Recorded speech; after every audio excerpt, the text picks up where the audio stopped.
Assalamualaikum warahmatullahi wabarakatuh. Salam sejahtera untuk kita semua. Terima kasih saya ucapkan kepada Bapak Joko Suharyanto, SEMM CPOD, selaku pengampu mata kuliah Organizational Behavior. Pada kesempatan kali ini, izinkan saya mempresentasikan hasil jawaban ujian tengah semester.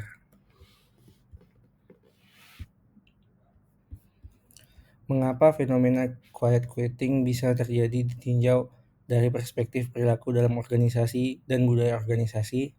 Fenomena quiet quitting adalah kondisi di mana karyawan tidak benar-benar resign, tetapi secara psikologis mereka telah menarik diri dari keterlibatan kerja. Mereka hanya bekerja sesuai batas minimal tanggung jawab tanpa antusiasme, inisiatif tambahan, atau keinginan untuk berkontribusi lebih. Dalam kajian perilaku organisasi dan budaya organisasi, fenomena ini dapat dijelaskan sebagai berikut. 1. Perspektif perilaku dalam organisasi. Dalam perspektif perilaku organisasi, dapat terjadi dikarenakan hal-hal sebagai berikut. Kurangnya keterlibatan karyawan yang tidak merasa dihargai atas tidak terhubung secara emosional dengan pekerjaan atau organisasinya. Cenderung kehilangan motivasi untuk memberikan lebih dari sekedar kewajiban dasar. Hal ini diperparah jika atasan tidak menunjukkan pengakuan atau umpan balik yang konstruktif. Kelelahan dan stres kerja atau burnout. Tekanan kerja berlebihan, jam kerja panjang, atau ekspektasi yang tidak realistis tanpa dukungan memadai membuat karyawan kelelahan secara fisik dan emosional. Akibatnya mereka memilih untuk membatasi usaha demi menjaga keseimbangan hidup, bukan karena malas. Selanjutnya, ketidakjelasan peran dan tujuan. Ketika karyawan tidak memahami kontribusi pekerjaannya terhadap visi organisasi, mereka kehilangan arah dan merasa pekerjaan tidak bermakna. Ini mengurangi motivasi intrinsik dan mendorong sikap sekedar menjalankan tugas. Keadilan organisasi atau organizational justice. Ketika karyawan merasa perlakuan dalam organisasi tidak adil, misalnya soal promosi, beban kerja, atau kompensasi, mereka akan merespon dengan menurunkan komitmen dan performa secara diam-diam. Selanjutnya, perspektif budaya organisasi. Budaya kerja keras sama dengan loyal. Yang berlebihan dalam budaya organisasi yang menilai loyalitas dari jam kerja panjang dan kontribusi tak terbatas, karyawan bisa merasa dieksploitasi. Quiet quitting muncul sebagai bentuk perlawanan terhadap ekspektasi budaya tersebut. Minimnya budaya apresiasi dan empati juga bisa menyebabkan terlalu fokus pada hasil dan kinerja tanpa memperhatikan aspek manusiawi. Hal tersebut akan memicu penarikan diri karyawan. Selanjutnya, hierarki kaku dan minimnya suara karyawan.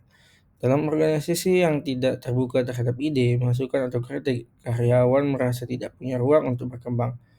Sebagai respon, mereka berhenti berinisiatif dan hanya mengikuti arus. Struktur organisasi. Struktur organisasi adalah suatu menurut Jones dan George 2013 adalah sistem pembagian tugas formal yang tersusun secara sistematik dan menggambarkan alur koordinasi, pengawasan, serta pertanggungjawaban antar anggota organisasi. Artinya, seluruh anggota organisasi melakukan koordinasi dan bekerja sama dalam mencapai tujuan organisasi. Dari hasil analisis struktur organisasi yang tepat untuk mengatasi quiet quitting atau kerja hibrid dan Gen Z ini, struktur organisasi fleksibel dan adaptif. Struktur organisasi yang terlalu birokratis, kaku, dan hierarkis cenderung memperparah perasaan tidak punya kontrol di kalangan karyawan, terutama Gen Z. Sebaliknya, struktur flat atau matriks yang mendukung kolaborasi lintas fungsi dan komunikasi dua arah lebih cocok untuk kerja hibrid dan generasi muda. Yang kedua, desentralisasi pengambilan keputusan. Dalam kerja hybrid, efektivitas komunikasi dan pengambilan keputusan yang cepat menjadi penting. Struktur yang memberi otoritas lebih kepada tim atau individu meningkatkan rasa tanggung jawab dan kepemilikan pekerjaan, sehingga karyawan merasa lebih dihargai dan terlibat. Yang ketiga, fokus pada hasil bukan jam kerja. Struktur kerja berbasis output-based performance memungkinkan fleksibilitas waktu kerja yang sangat disukai oleh Gen Z. Dengan ini, perusahaan tidak hanya menilai kehadiran fisik, tetapi kontribusi nyata yang bisa mengurangi tekanan dan burnout. Yang keempat, kepemimpinan partisipatif dan humanis. Struktur kerja yang memungkinkan manajer menjadi fasilitator dan bukan pengontrol, serta mendukung check-in rutin yang bersifat coaching akan membangun hubungan emosional yang kuat dan menghindarkan karyawan dari perasaan tidak didengar atau tidak penting. Selanjutnya yaitu fungsional struktur. Fungsional struktur terdiri dari flexibility, complexity, engine collaboration, dan potential for conflict. Contoh kasus nyata.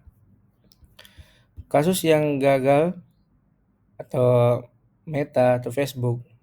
Pada 2022, Meta memperlakukan sistem hybrid work, namun disertai target dan budaya kerja yang tetap agresif, seperti sebelum pandemi.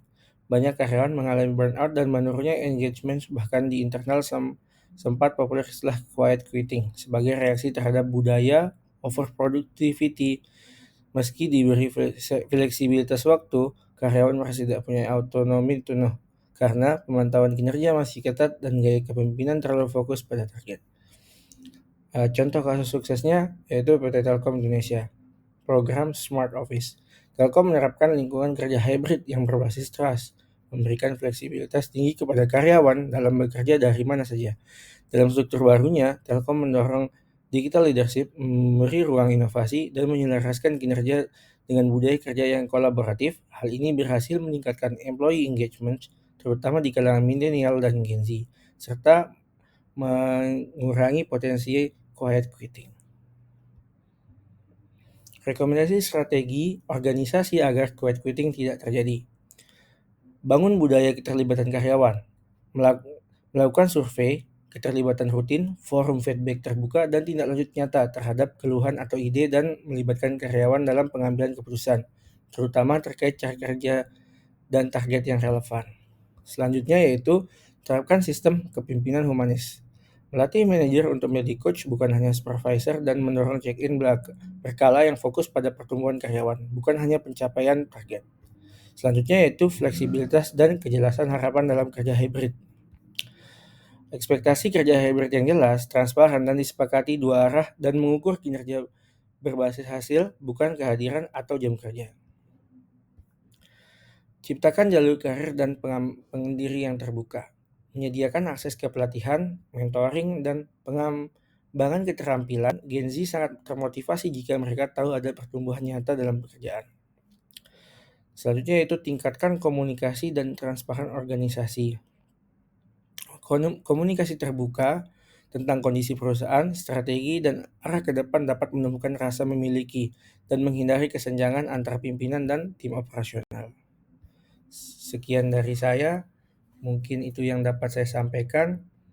Jika banyak kurangnya saya minta maaf. Wassalamualaikum warahmatullahi wabarakatuh.